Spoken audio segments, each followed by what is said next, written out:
नमस्कार दोस्तों भारतीय जनता पार्टी ने तमाम जोड़ गणित लगा करके आखिरकार संसद से वक्फ संशोधन बिल को पास करवा ही लिया। तमाम विरोध प्रदर्शन किए, मुसलमानों ने काफ़ी विरोध किया। वो दो बैसाखियां जिनके सहारे भारतीय जनता पार्टी सत्ता में बनी हुई है, यानी कि नीतीश और नायडू, उनका भी पुरजोर विरोध किया।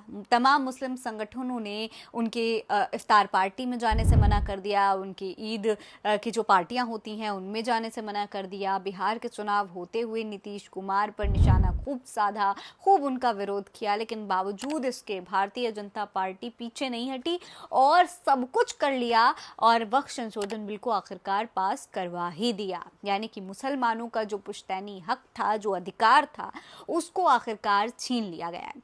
अब दोस्तों इससे होगा ये कि मुसलमानों की जो एक मजबूती थी, रोजगार का जो सबसे बड़ा जरिया था, वो उनसे छीन लिया गया है। ऐसे में सवाल ये है कि क्या अब समय आ गया है कि मुसलमान जागरूक हो जाएं? क्या मुसलमानों को अब इसे एक अलार्म के तौर पर, एक अलर्ट के तौर पर ले लेना चाहिए कि मुसलमानों को अब कोई बहुत बड़े कदम उठाने की ज़रूरत है? दोस्तों इस पर बाकायदा पूरा बयान जारी करके पीस पार्टी के जो राष्ट्रीय अध्यक्ष हैं डॉक्टर मोहम्मद अयूब, उन्होंने मुसलमानों के लिए एक मैसेज भेजा है। डॉक्टर मोहम्मद अयूब एक बहुत ही फेमस सर्जन हैं और पीस पार्टी के राष्ट्रीय अध्यक्ष हैं। वो क्या कुछ बता रहे हैं, किस तरीके से मुसलमानों को जागरूक करने की कोशिश कर रहे हैं, चलिए इस पर बात करते हैं। देखिए दोस्तों, डॉक्टर मोहम्मद अयूब ने एक बयान जारी किया है, देश भर के मुसलमानों से सियासी जागरूकता अपनाने की अपील की है। उन्होंने कहा है कि अगर मुसलमान आज भी अपनी राजनीतिक ताकत को नहीं पहचानता तो आने वाले समय में उसके सभी संवैधानिक अधिकार धीरे धीरे खत्म कर दिए जाएंगे। तो साफ तौर पर मुसलमानों को अब अलर्ट होने की सलाह दे रहे हैं मोहम्मद अयूब। वो साफ तौर पर यही कह रहे हैं कि अगर मुसलमान अब भी नहीं सतर्क हुआ तो आगे चल के बहुत बड़े चैलेंजेस मुसलमानों के सामने आ सकते हैं।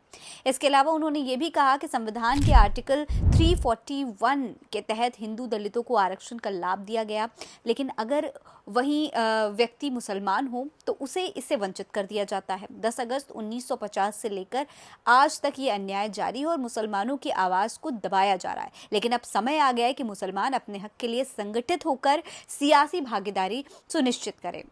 उन्होंने ये भी कहा कि Sapa, Basapa, Congress, BJP, RJD, JDU जैसे तमाम सेक्युलर कहे जाने वाले दलों ने मुसलमानों का सिर्फ वोट लिया, लेकिन उनकी समस्याओं को सुलझाने के लिए कोई ठोस कदम नहीं उठाया। मुसलमानों को सिर्फ वोट बैंक की तरह इस्तेमाल किया गया, लेकिन सत्ता में हिस्सेदारी नहीं दी गई। उन्होंने बाबा काशीराम के कथन, जिसकी जितनी संख्या भारी उसकी उतनी हिस्सेदारी, का जिक्र करते हुए कहा है कि ये फॉर्मूला हर समाज पर लागू होता है, लेकिन मुसलमानों को हमेशा सत्ता से दूर रखा गया। इसके अलावा दोस्तों डॉक्टर मोहम्मद अयूब ने यह भी कहा कि 2014 के बाद भारतीय जनता पार्टी ने हिंदुत्व के मुद्दे को जिस तरीके से आगे बढ़ाया है, उसे ये साबित हो गया है कि सियासत में सिर्फ वही सफल होता है जो अपने समाज के लिए मजबूती से खड़ा हो। अगर मुसलमान अपनी राजनीतिक ताकत को नहीं पहचानते और वोटों का सही इस्तेमाल नहीं करते तो उससे उनके अधिकारों से वंचित किया जाता रहेगा।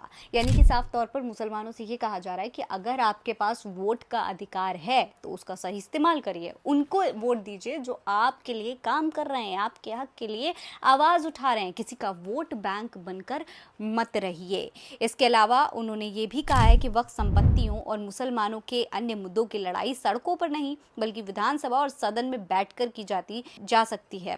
इसके लिए ज़रूरी है कि मुसलमान गैरों को 100 सीटें देने के बजाय अपनों को 10 सीटें देकर अपनी सियासी ताकत को मजबूत करें। उन्होंने बहन कुमारी मायावती का उदाहरण देते हुए कहा कि जब उनका समाज राजनीतिक रूप से जागरूक हुआ और सत्ता में आया तब उनके खिलाफ होने वाले अत्याचारों में कमी आई है। डॉक्टर मोहम्मद अयूब ने कहा कि पीस पार्टी का मकसद मुसलमानों और सभी हाशिए पर मौजूद वर्गों को संवैधानिक हक और राजनीतिक हिस्सेदारी दिलाना है।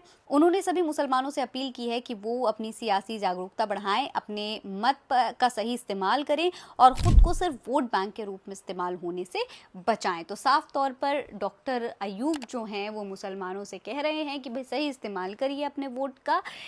जिस तरीके से वक्फ संशोधन बिल पास हुआ है उस तरीके से भारतीय जनता पार्टी की सरकार अगर रहती है तो आगे कई बहुत बड़े फैसले जो कि मुस्लिम विरोधी हो सकते हैं, ऐसे फैसले लिए जा सकते हैं। इसीलिए अब समय आ गया है कि मुसलमान सतर्क हो जाएं।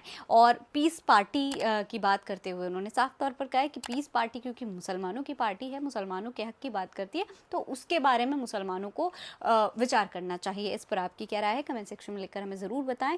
ये खबर आप MF न्यूज़ पर देख रहे हैं। नमस्कार।